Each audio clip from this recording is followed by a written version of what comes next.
अस्सलामुअलैकुम। Family cuisine में आप सबको खुशामदीद। आज मैं आपको स्टू की रेसिपी बनाना सिखाऊंगी जो कि गर्मियों का मौसम चल रहा है और अगर इस मौसम में आपको किसी ऐसी रेसिपी की तलाश हो जो कि जायके में भी लाजवाब हो और बहुत ही कम वक्त में तैयार भी हो जाए तो आपको इस स्टू की रेसिपी को ज़रूर बनाना चाहिए। जैसा कि सब जानते हैं ईद है और हर घर में ईद की दावतें हो रही हैं और आप इसे घर मर अपने लिए घर वालों के लिए भी बना सकते हैं। ये बहुत ही कम वक्त में कम इंग्रेडिएंट्स से बहुत ही मज़ेदार और लाजवाब सी ये रेसिपी हम घर पर तैयार करेंगे और इस शदीद गर्मी में आपको ज्यादा वक्त भी किचन में नहीं देना होगा। तो ये जानने के लिए कि हम इस मज़ेदार सी रेसिपी को किस तरीके से बनाएंगे आपको वीडियो को पूरा देखना होगा, वो भी बगैर स्किप किए। तो चलिए रेसिपी की तरफ चलते हैं। सबसे पहले हम कढ़ाई में हाफ कप कुकिंग ऑयल का डालेंगे।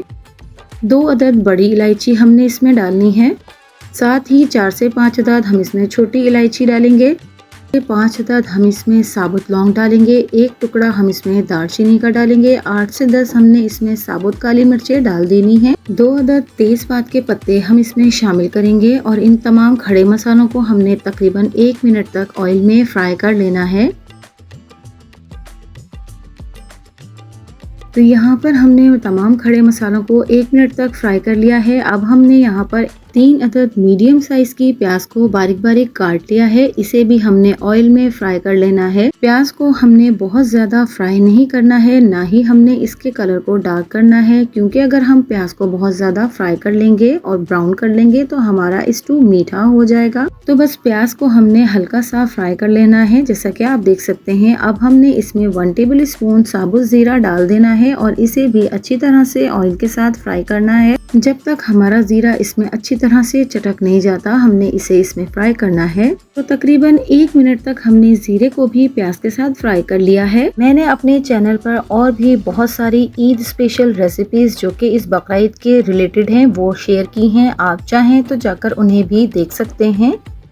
इसके बाद हमने यहाँ पर मटन का गोश्त लिया है तकरीबन 750 ग्राम, यानी कि 3 पाव हमने यहाँ पर मटन का गोश्त लिया है। आप इसमें बीफ का गोश्त भी इसी तरीके से बना सकते हैं। तो अब हमने क्या करना है कि प्याज के साथ हमने मटन को भी अच्छी तरीके से फ्राई कर लेना है जब तक कि इसका कलर चेंज नहीं हो जाता और जो मटन की ख़ास और मखसूस सी स्मेल होती है वो भी इस तरीके से ख़त्म हो जाती है। तो यहाँ पर मैं अब इसमें 1 टेबल स्पून लहसुन अदरक का पेस्ट डाल रही हूँ और लहसुन अदरक के साथ हमने गोश्त को 2 से 3 मिनट तक अच्छे से फ्राई करना है ताकि अच्छे से ये फ्राई हो जाए और बिल्कुल भी इसमें किसी भी किस्म की स्मेल ना आए।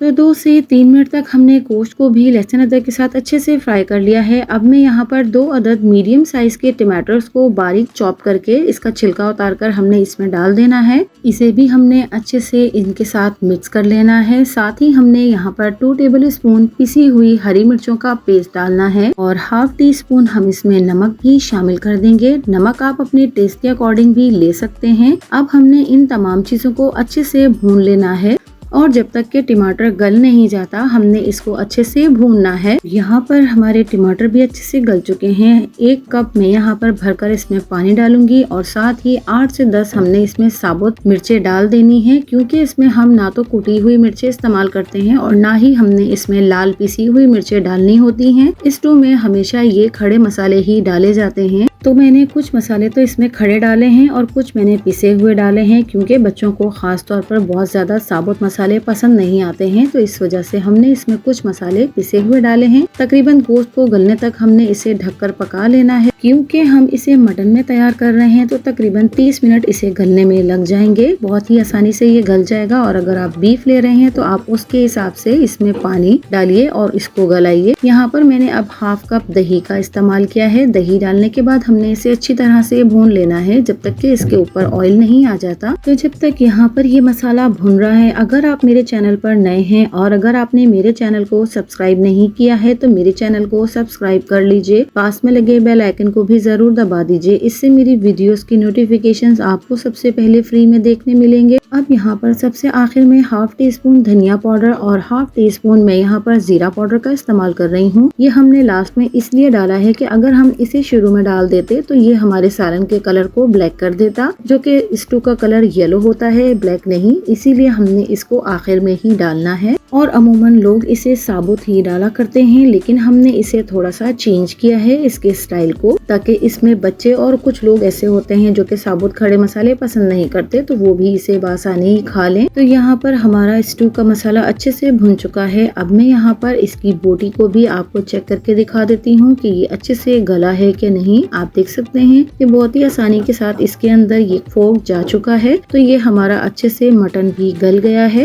और ये मसाला भी बहुत अच्छे से भुन चुका है, इसने ऑयल भी छोड़ दिया है। तो ये हमारा बहुत ही मज़ेदार, झटपट सा और ज़बरदस्त और आसान सी रेसिपी के साथ मटन स्ट्यू तैयार हो चुका है। आप भी इसे अपनी ईद की दावतों में ज़रूर बनाइएगा और यकीन जानिए ये सबको बहुत ही पसंद आने वाला है। तो आप भी मेरी इस रेसिपी को ज़रूर ट्राई कीजिएगा और कमेंट्स के ज़रिए अपना फीडबैक भी ज़रूर दीजिएगा और मेरी इस रेसिपी को अपने फैमिली फ्रेंड्स में ज़्यादा से ज़्यादा शेयर भी ज़रूर कीजिएगा। तो अगर आपको मेरी वीडियोस और मेरी रेसिपीज पसंद आती हैं तो मेरे चैनल को लाइक, शेयर एंड सब्सक्राइब कीजिए। मिलती हूँ किसी नई वीडियो, नई रेसिपी के साथ। अल्लाह हाफिज।